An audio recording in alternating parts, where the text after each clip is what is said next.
نحمدہ ونصلی علی رسولہ الکریم اما بعد فاعوذ باللہ من الشیطان الرجیم بسم اللہ الرحمن الرحیم ومن یہاجر فی سبیل اللہ یجد فی الارض مراغما کثیرا وقال النبی صلی اللہ علیہ وسلم المہاجر من ہاجر ہما نہى اللہ عنہ او کما قال رسول اللہ صلی اللہ علیہ وسلم۔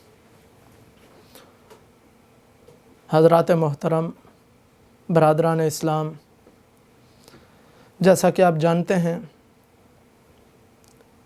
کہ اسلامی سال ہجری کا آغاز ہو رہا ہے۔ اسلامی سال کی ابتدا ایک عظیم عمل سے ہو رہی ہے۔ اگر ہم موازنہ کریں اسلامی سال اور عیسوی سال کا تو ہمیں یہ واضح فرق نظر آتا ہے کہ عیسوی سال کی ابتدا ہو رہی ہے ایک واقعہ سے۔ حضرت عیسیٰ علیہ السلام کی ولادت ایک واقعہ ہے، لیکن اسلامی سال کی ابتدا اسلامی ہسٹری کو لکھنے کی جب ضرورت پیش آئی حضرت فاروق اعظم رضی اللہ تعالیٰ عنہ کے دور میں، تو صحابہ نے مشورہ کیا کہ اسلامی تاریخ کو، اسلامی سال کو کس سے شروع کیا جائے؟ تو بعض نے کہا کہ ولادت سے شروع کیا جائے، رسول اللہ صلی اللہ علیہ وسلم کی ولادت مبارک سے۔ کئی حضرات نے مشورہ کیا کہ رسول اللہ صلی اللہ علیہ وسلم کی وفات سے، لیکن اتفاق ہوا صحابہ کا اس بات پر کہ اسلامی سال کی ابتدا کی جائے ہجرت سے، ایک عظیم عمل سے، کہ جب رسول اللہ صلی اللہ علیہ وسلم نے دین کی اشاعت کے لیے، دین کو پھیلانے کے لیے، دین کے آفاقی پیغام کو دنیا کے کونے کونے تک پہنچانے کے لیے مکہ مکرمہ کو چھوڑ کر مدینہ طیبہ تشریف لائے، اس سال سے اسلامی سال ہجری کی ابتدا کی جائے۔ اسی لیے اس کو سال ہجری کہا جاتا ہے۔ عیسوی سال کی ابتدا ہوتی ہے جشن سے، خوشی سے، لیکن اسلامی سال کی ابتدا ہوتی ہے عمل کی ترغیب سے، فکر سے، اور اس کے اندر ایک اور بات کی طرف اشارہ ہے کہ ہجرت کہتے ہیں چھوڑنے کو، کہ انسان جوں رفتہ رفتہ ایک ایک سال گزرتا جاتا ہے تو وہ اس دنیا کو چھوڑ رہا ہے، وہ آخرت کی طرف بڑھ رہا ہے۔ غافل دیتا ہے گھڑیال تجھے یہ منادی کہ خالق نے عمر کی ایک گھڑی اور گھٹا دی۔ یہ جو گھڑیال سے آواز آتی ہے ٹک ٹک، یہ حقیقت میں کٹ کٹ تیری عمر کا ایک ایک لمحہ، ایک ایک سیکنڈ کٹ رہا ہے، ختم ہو رہا ہے۔ اس لیے جو لوگ سالگرہ مناتے ہیں تو وہ خوش ہوتے ہیں ہماری زندگی کا ایک سال زیادہ ہو گیا ہے، لیکن اگر حقیقت سے دیکھا جائے تو سال زیادہ نہیں ہوا بلکہ سال کم ہوا ہے۔ تو اسلامی سال کا پیغام کیا ہے؟ عظیم عمل، اس کے لیے اپنے آپ کو ذہنی طور پر تیار کر لو۔ ایک اور نیا سال، ایک سال اللہ نے ایک اور موقع دیا ہے، اس کے اندر عبادت کے لیے ذہنی طور پر تیار ہو جاؤ۔ اور اسلامی سال کی ابتدا ہجرت سے ہوئی، جس کے بارے میں رسول اللہ صلی اللہ علیہ وسلم نے فرمایا الہجرت تہدم ما کان قبلہ، ہجرت اس سے پہلے کی جو چیزیں سب کو ختم کر دیتی ہے، مٹا دیتی ہے، جتنے بھی گناہ، غلطیاں، کوتاہیاں۔ اتنا عظیم عمل ہے۔ تو اسلامی سال ہمیں پیغام دیتا ہے اللہ کے لیے ہجرت کرنے کا، دین کو پھیلانے کا عزم کرنے کا، دین کے لیے پوری دنیا کے اندر جانے کا، جیسے صحابہ کرام نے اپنی زندگی کے ساتھ، اپنی عملی زندگی کے ساتھ ہمیں سبق دیا۔ تو اسلامی سال کی ابتدا ہجرت سے، اور جب دیکھا جاتا ہے اسلامی سال کی پہلا دن، تو تاریخ کی مہینے کی ابتدا کس سے ہوتی ہے؟ شہادت سے۔ اسلام کا عظیم جرنیل خلیفہ ثانی حضرت فاروق اعظم رضی اللہ عنہ نے اس دن اللہ کے نام پر اپنی جان قربان کر دی۔ ہجرت سے بھی اگلا مقام۔ ہجرت کا مطلب یہ ہے کہ اللہ کے لیے اپنے علاقے کو، اپنے گھر بار کو چھوڑ دینا، اور شہادت کا مطلب یہ ہے کہ اللہ کے لیے اپنے آپ کو قربان کر دینا۔ بظاہر آدمی یہ سمجھتا ہے کہ شہید ہونے سے، اللہ کے نام پر جان قربان کرنے سے آدمی اس دنیا سے چلا جاتا ہے۔ وہ پہلے بولتا تھا، اب اس کی آواز خاموش ہو گئی ہے۔ پہلے وہ زمین کے اوپر چلتا تھا، اب اس کا چلنا رک گیا ہے۔ اب ہمارے درمیان وہ موجود نہیں ہے، اس کی یہ زندگی کا خاتمہ ہو گیا۔ اللہ تعالیٰ نے فرمایا وَلَا تَقُولُوا لِمَنْ يُقْتَلُ فِي سَبِيلِ اللَّهِ أَمْوَاتٌ بَلْ أَحْيَاءٌ وَلَكِنْ لَا تَشْعُرُونَ۔ وہ لوگ کہ جنہوں نے اپنے آپ کو اللہ کی راہ میں قربان کر دیا، اللہ کی راہ میں اپنی جان قربان کر دی، وہ زندہ ہیں، حقیقی معنی میں وہ زندہ ہیں۔ اور دوسرے موقع پر فرمایا اللہ تعالیٰ نے جو اللہ کی راہ میں مارے جائیں ان کے لیے ان کو مردہ گمان بھی نہ کرو، ذہن کے اندر خیال بھی نہ لاؤ کہ وہ مر گئے ہیں، ان کو تو حیات جاویدانی مل گئی ہے۔ تو اسلامی سال کا پیغام ہجرت، اسلامی سال کا پیغام شہادت۔ سال شروع ہوتا ہے ہجرت سے، مہینہ شروع ہوتا ہے شہادت سے، اور اسلام کا حسن دیکھیے، دن شروع ہوتا ہے اللہ کی عبادت سے، اللہ کے سامنے سر بسجود ہو جاؤ۔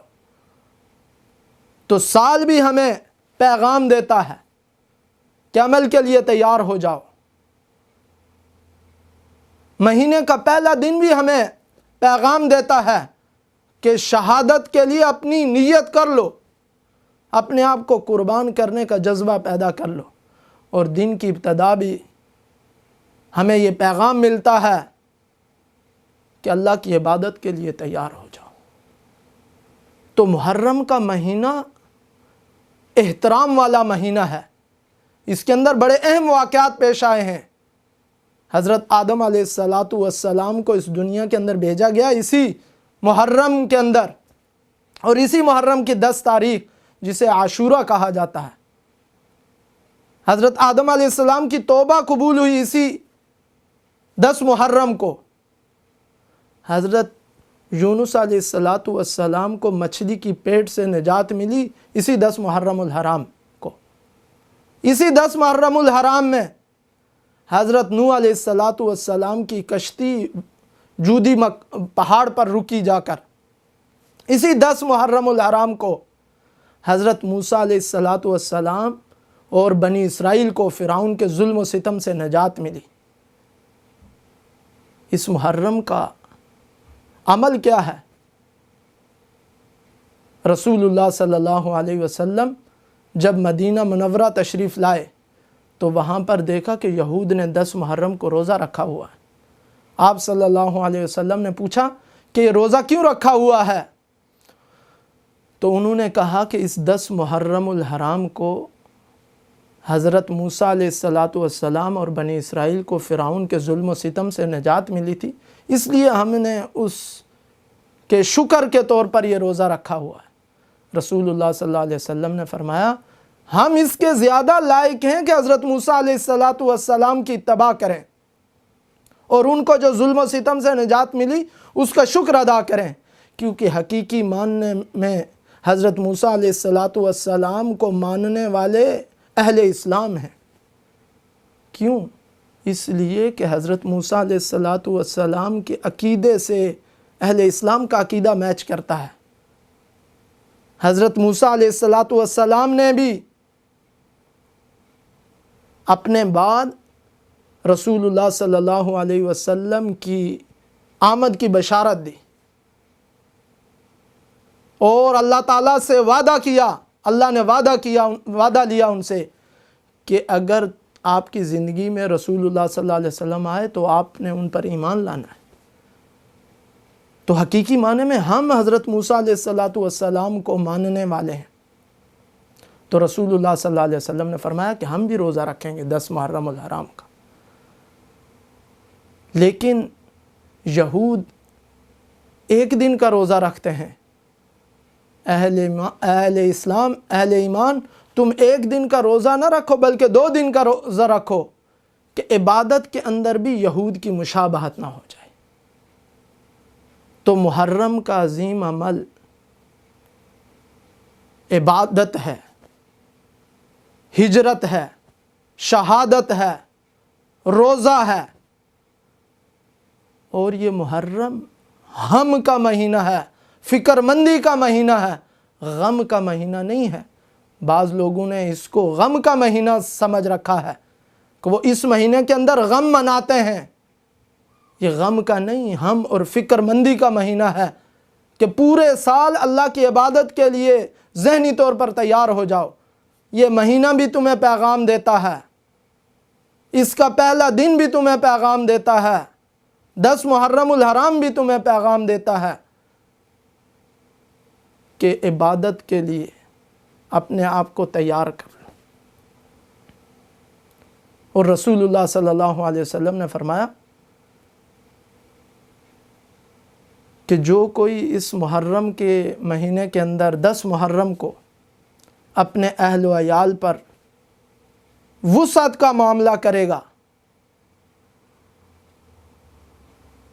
ان کے لیے کھانے پینے کے اندر خصوصی طور پر وسعت اور فراخی کا، سخاوت کا مظاہرہ کرے گا، اللہ تعالیٰ اس کے لیے 1 سال کے روزی کا بندوبست فرمائیں گے۔ اس لیے اس عمل کو بھی کرنا چاہیے۔